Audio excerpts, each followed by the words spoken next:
Gates of Darkness is not Alastor's new album, but it is the official presentation of what should have been their first album, recorded in 1996 and which later appeared as part of a split with Decade, who had almost the same lineup as Alastor, in 1998, and has now been released as a way of celebrating 35 years since the creation of the Portuguese band. Remastered but retaining the original necro and chaotic sound, Gates of Darkness retains the black metal thrash influences of bands like Sodom and Creator and is obviously inspired by the Eternal Venom. This ultra-limited edition will be a historic edition for anyone who follows the history of Portuguese extreme music. The return of Hey Colossus, a British band that fans of post-punk and noise rock will surely already know. After all, this is their 14th album in a career full of memorable moments, which has now also reached the ever-historic milestone of 2 decades. And for those of you who were expecting a challenging album, we can tell you that you won't be disappointed, but the challenge really is that it's catchy and accessible, perhaps one of the most accessible of his career so far. Without detracting from their musical identity, this argument is nonetheless important for those who are still waiting to be surprised by a band that is at a creative peak. TV Alone is a perfect example of this.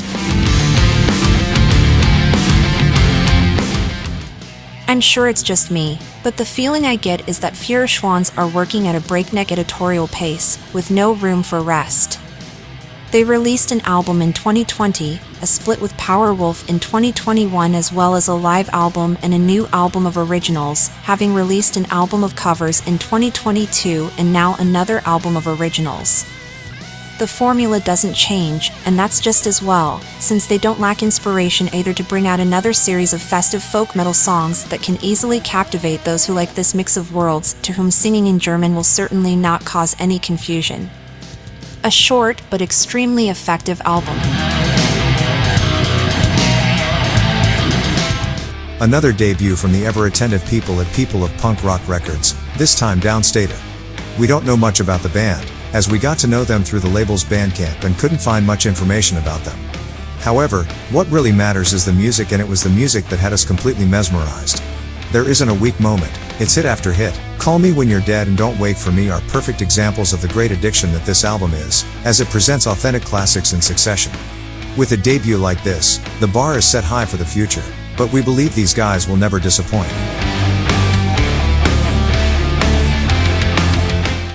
A long time ago, one-man bands automatically assumed that we were talking about black metal.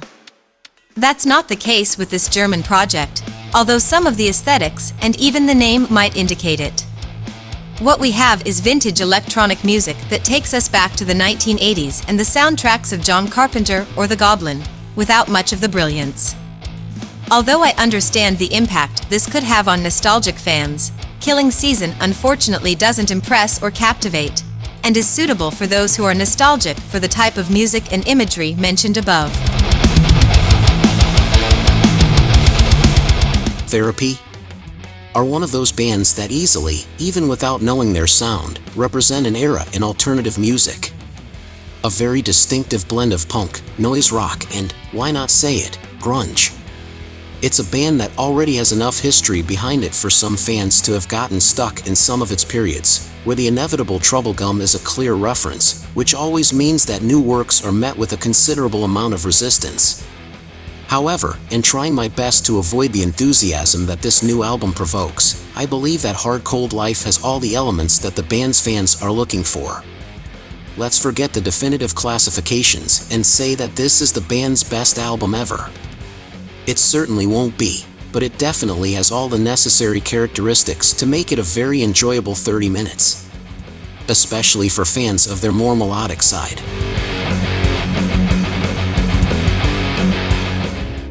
Although Before the Dawn have never been one of the big names that mixes gothic metal with melodic death metal, during their first incarnation they never released a bad album either, so their return was even anticipated here at World of Metal with some enthusiasm. And we can say that it even managed to exceed expectations. Not only is the band back picking up where they left off, the same feeling, the same kind of sound, but you can also feel that they're taking a step forward. As if the absence of more than a decade hadn't happened. So we have a dose of melody and heaviness where the former is accentuated in dynamics by the latter. Stormbringers draws from a source that hasn't had much attention lately and makes a point of being current without modernizing or distorting what is its essence.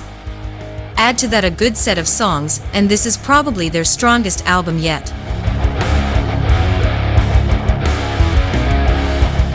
Nostalgia is the most appropriate title for Enforcer's new album.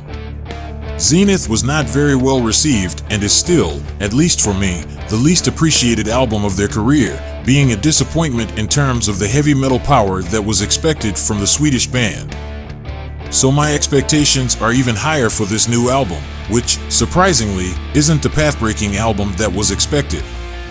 Don't get me wrong, this is a much more inspired album than the previous one, but it doesn't deviate from the hard rock tone established in Zenith. It doesn't focus on it either, and there are much more intense, blood-curdling moments than you'd like.